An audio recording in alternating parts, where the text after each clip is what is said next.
have you here. This is Byron Songs, a lecture and recital. Long cherished for its lyricism, pathos, and wit, the poetry of George Gordon, Lord Byron, has always lent itself easily to music. In this lecture recital, Dr. Lawrence Johnson, tenor, will perform 7 new settings of Byron poems accompanied by Tracey Bradshaw on the piano.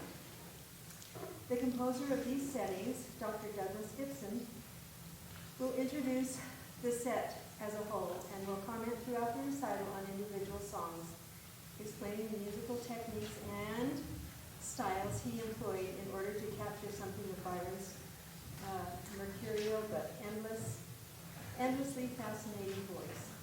This performance will be the world premiere of the set as a whole, and all but 2 of the 7 songs. Enjoy.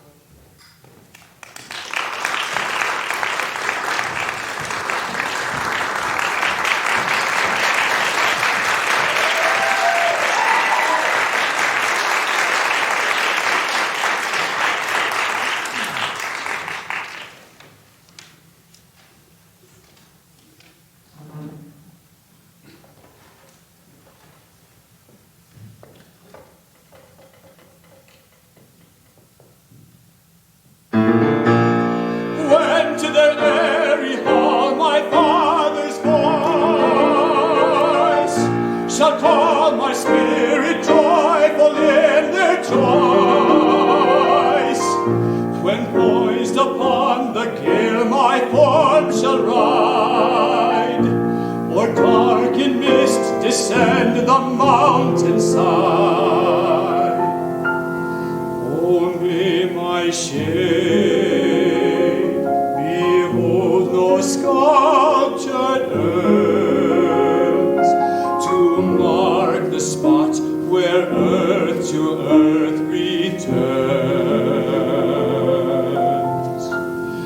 No lengthened scroll, nor praise encumbered stone,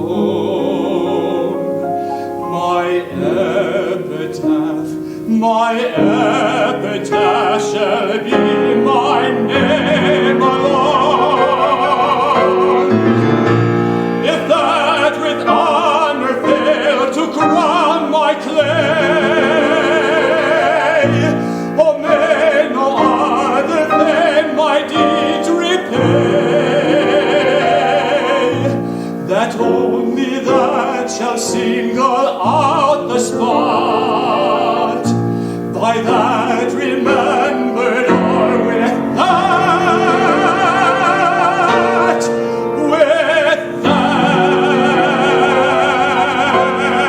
forgot.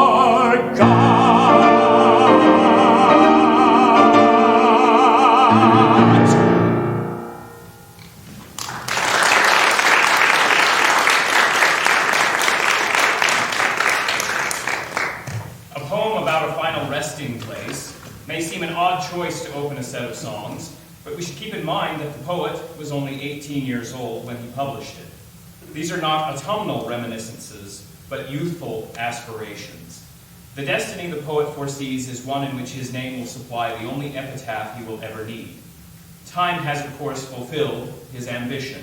Today he is known universally by a single name, Byron. George Gordon Byron, 6th Baron Byron, as he is more formally known, was born in 1788 at a moment of cultural and political revolution. Over a life of less than 4 decades, he would claim a place among the greatest English poets and come to embody the Romantic movement that was born in the same turbulent period. He was, as the English historian Macaulay put it, the creature of his age. A hopeless romantic myself, I've always been particularly drawn to the lyricism, wit, and pathos of his poetry. What I offer you today are new musical settings for voice and piano of 7 Byron poems, some very famous, others less so. My gifted colleagues Lawrence Johnson and Tracey Bradshaw have graciously agreed to perform these songs for us today, and I thank them most warmly for their collaboration with me on this project and for offering helpful suggestions for improvement. I should note at the outset that the 2nd and 3rd songs of the set were premiered last fall at the Music Department faculty recital. The other 5, including the one we just heard, are being performed publicly for the first time in this recital.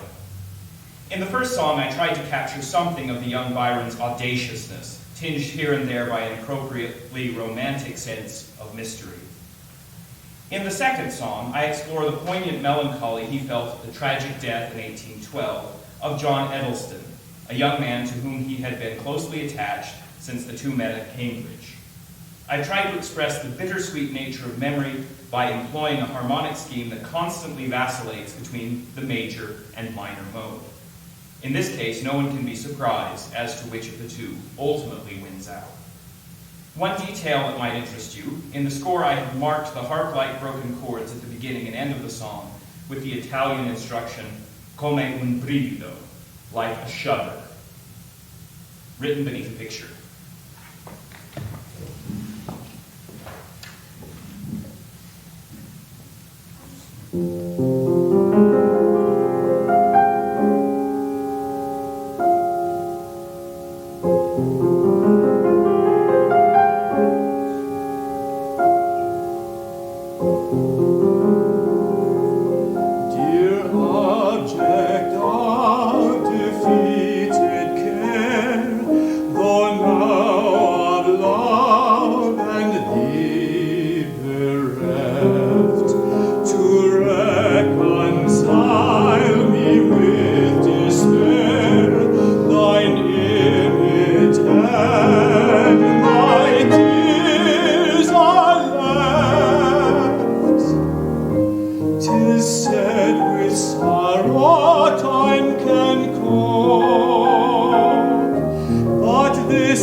No collection of Byron's songs could possibly omit his most famous short poem, one of the greatest lyrics in the English language. Although a composer probably shouldn't have a favorite work any more than a parent should have a favorite child, I'll tell you confidentially that this is my favorite song in the set. I've always tried to acknowledge my debts frankly, and I have several here. For the key I have chosen, perhaps too obviously, but nevertheless unrepentantly, the key of D-flat major, a rich, warm, sonorous key beloved in the Romantic era, especially for confessions of love. Stylistically, my setting is influenced by a number of composers, from Camille Saint-Saëns to Samuel Barber. Finally, I want to acknowledge the very important contribution that Dr. Johnson made to the piece. I had originally conceived this as a strictly strophic song, that is, with precisely the same music for each of Byron's 3 stanzas. Upon hearing it for the first time, Dr. Johnson observed that in the 3rd stanza, the melody needed to open up a bit more. He was right. As a reward for this invaluable suggestion, I gave him a high A flat in the 3rd stanza. A gift no self-respecting tenor would refuse. Whatever beauty I achieve in this song, I owe at least in part to him. Allow me to point out one detail I don't want you to miss. In the poem, Byron says that the object of his admiration is the perfect blend of all that's best of dark and bright. He's referring here to what the Italians call chiaroscuro, the artistic contrast of light and shadow. If you listen closely to my setting, you'll notice that at that moment I create musical chiaroscuro by sounding 2 different chords at the same time. D-flat major, a predominantly black note key, and F major, a predominantly white note key. She walks in beauty.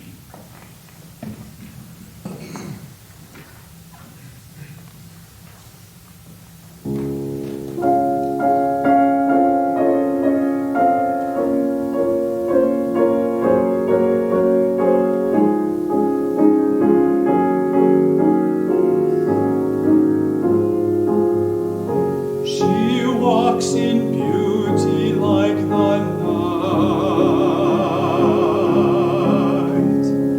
of cloudless climes and starry skies, and all that's best of dark and bright meet in her aspect and her eyes, thus mellow to that tender light which heaven to gaudy day denies.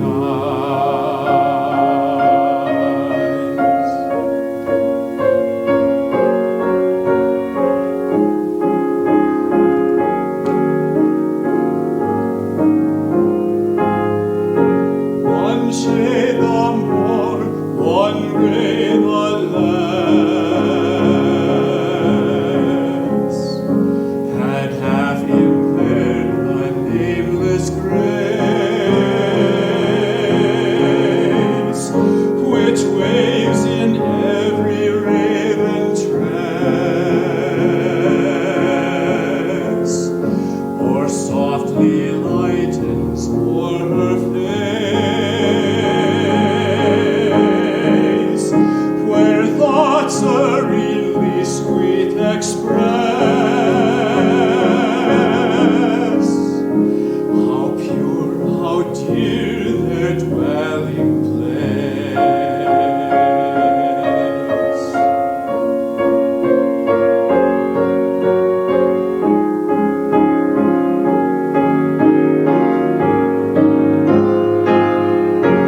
And on that cheek and o'er that brow,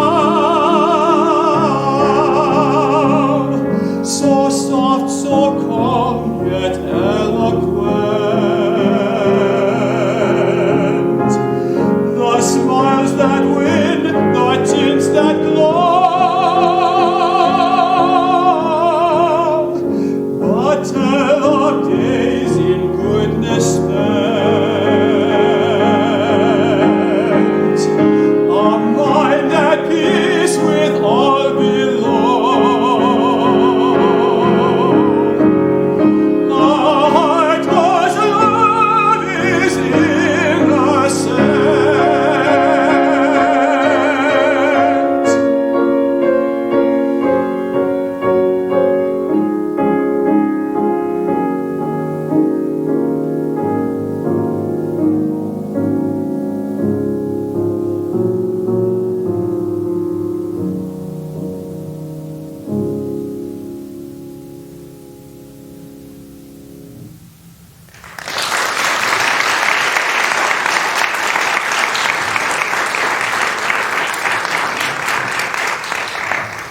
The middle song of the set comes from another of Byron's teenage poems. It is a young man's profession of the romantic idealist's creed, that artistic representation can never be more than a pale copy of actual experience. It's a wide-eyed, ingenuous poem, and my music is correspondingly unironic. I chose A major for its spring-like innocence, and I based the main melody on, of all things, an unused hymn melody I composed when I was not much older than Byron was when he wrote the poem. The rhapsodic central section of the song, however, is brand new, the last bit of music I wrote for the set. I wrote this song in a waltz-like style, first, because I like writing waltzes, and second, because I thought it a perfect fit for the poem. I've always believed that a good waltz succeeds the same way a good sonnet does, when passion threatens but never manages to overflow its confines. Whether I have succeeded in this instance, I leave to your judgment. The First Kiss of Love.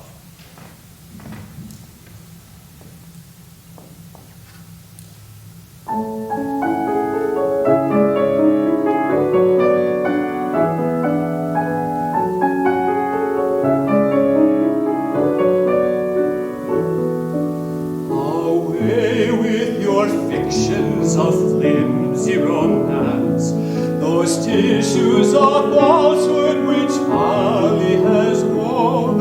Give me the mild beam of the soul-breathing glance which dwells on the first kiss of love.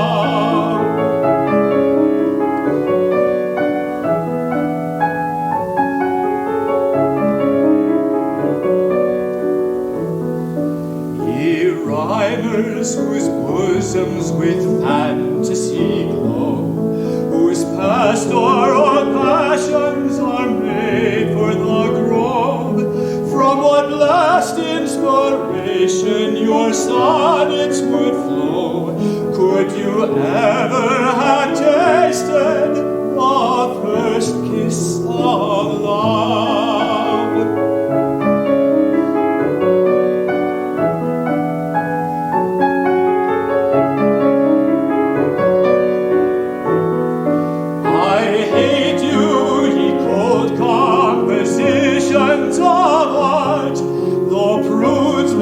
Condemn me and pagans reprove. I caught the effusions that spring from the heart, which throbs with delight to the first kiss of love.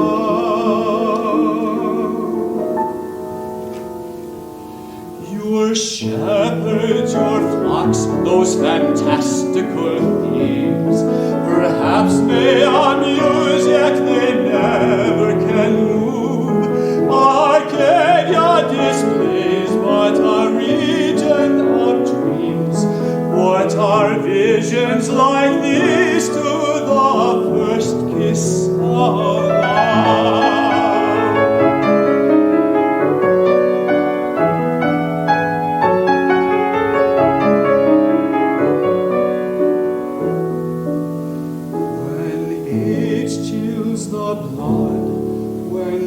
Pleasures are past, for years fleet away with the wings of the dove.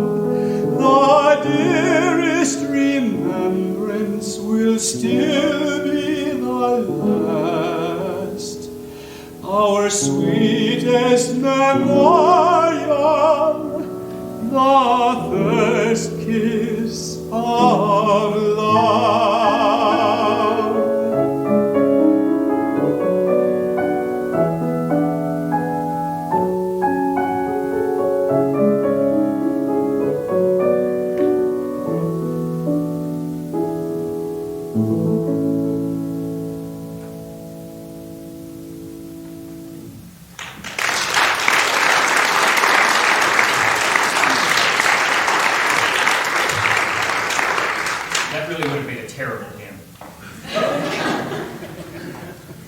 Like most romantics, Byron was a political animal.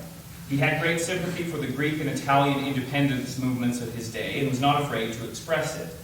The fifth of the poems, which first appeared in a letter from Byron to his friend and fellow poet Thomas Moore in 1820, was apparently prompted by a recent insurrection at Naples, which he hoped might lead to the liberation of Italy from Austrian control.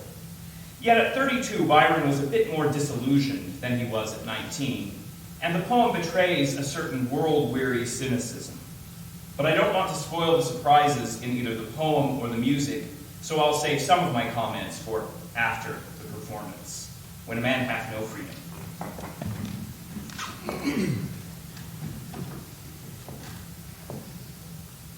When a man hath no freedom to fight for at home, let him combat for that of his neighbors. Let him think of the glories of Greece and of Rome, and get knocked on the head for his labors. To do good to mankind is the chivalrous plan, and is always as noble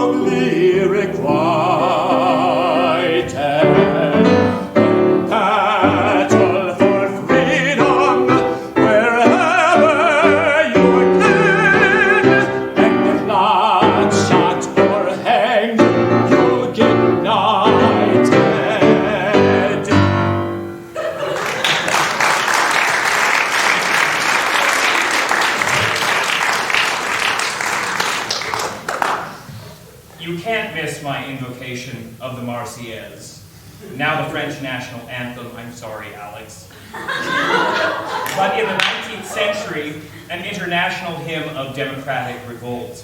In the 20th century, too, as lovers of the film Casablanca. I also parody the stately noble marches of English composers such as Edward Elgar and Ralph Vaughan Williams. As you heard, I underlined the cynical final line of each stanza by another unexpected shift to bitonality, in which there are two distantly related keys grinding against each other simultaneously.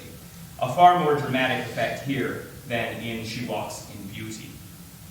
As it happens, the poem would prove prophetic when Byron joined the Greek War for Independence in 1823. Although he wasn't knocked on the head, shot, or hanged, and had no need to be knighted since he was already a peer, he did contract a serious illness and died at Missolonghi in April 1824. The next poem also first appeared in a letter to Thomas More. It strikes a nostalgic, wistful tone about lost pleasures. Byron is perhaps recalling a Venetian carnival, and I'll admit that I struggled to find music appropriate to it. What I ultimately settled on is a simple folk-like style with a melody built mostly on the pentatonic scale, that is, the major scale minus the 4th and 7th degrees. I tried to convey the image of moonlight by selecting the most silvery key available, E major. The key isn't apparent from the beginning, however. Byron's poem begins seemingly in mid-thought, a conclusion without premises. So we'll go no more aerobi. The music also begins in media res, harmonically ambiguous and gently dissonant. Like virtually every American composer, I'm an admirer and student of Aaron Copland, before settling definitively on a key. Once I was beyond a few false starts, this song came together quickly, except for two measures in the middle, the most harmonically distant in the piece, which I rewrote more than any others in the set. I hope you'll find it all worth the effort. So we'll go no more aerobi.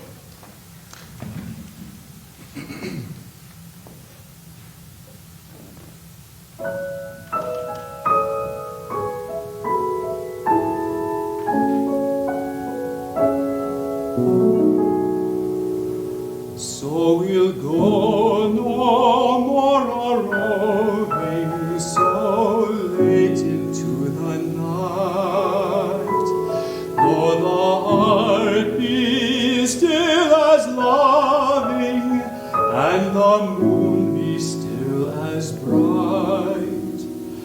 For the sword outwears its sheath, and the soul wears out the breast, and the heart must pause to breathe, and love itself have rest. Though the night was made for loving, and the day returns too soon, yet we'll go no more a-roving by the light of the moon, by the light of the moon, by the light of the moon.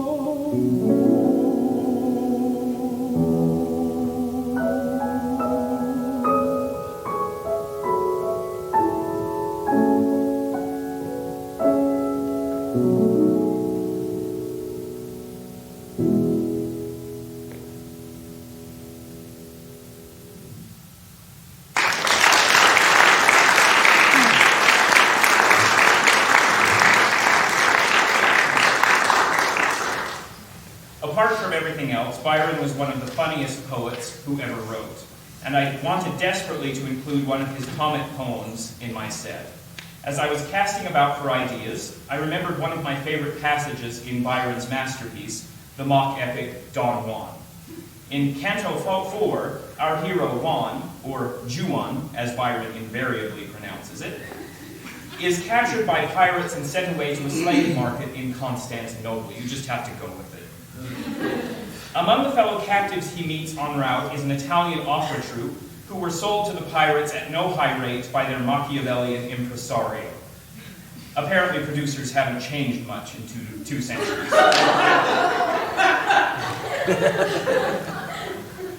The buffo bass of the company, Rocco Conti, then launches into a hilarious description of his colleagues, of which I could only include the highlights. Byron was almost as big an Italophile, a lover of things Italian, as I am, and throughout Don Juan he parodies the Italian Renaissance epics by Tasso and Ariosto by using the same 8-line stanza that they did, the so-called ottava rima, consisting of 6 lines with alternating rhymes followed by a couplet. As a corollary to Byron's poetic parody, I burlesque that most Italian of dances, the tarantella. It is no more an ordinary tarantella, however, than Byron's is an ordinary epic. It is, as I indicate in the tempo marking, a tarantella pazza, a mad tarantella. Harmonically, it is the most adventurous of the 7 songs. Connoisseurs might notice that amid some occasionally Stravinsky harmony, I have recourse now and again to the whole tone scale. But also, if you've been listening, I've been hinting at the whole tone scale throughout the set. The performance of the 7th song will end this afternoon's recital. Let me take one more opportunity to thank my collaborators for their wonderful performances and all of you for attending. The Opera Company.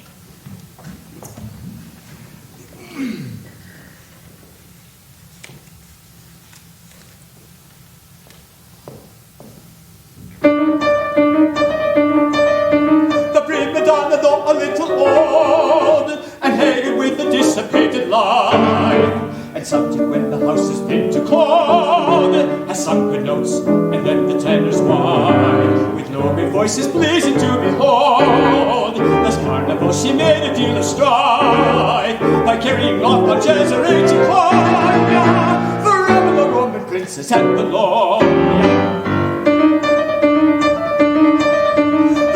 Voice is born by affectation, and for the bass can only bellow.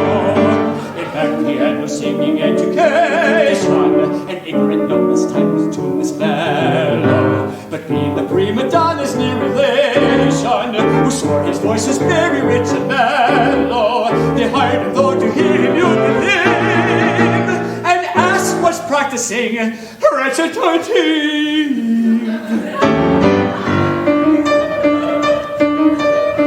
A baritone I almost had forgot, a pretty lad but bursting with conceit, with graceful action, science not a jot, a voice and no great compass and not sweet.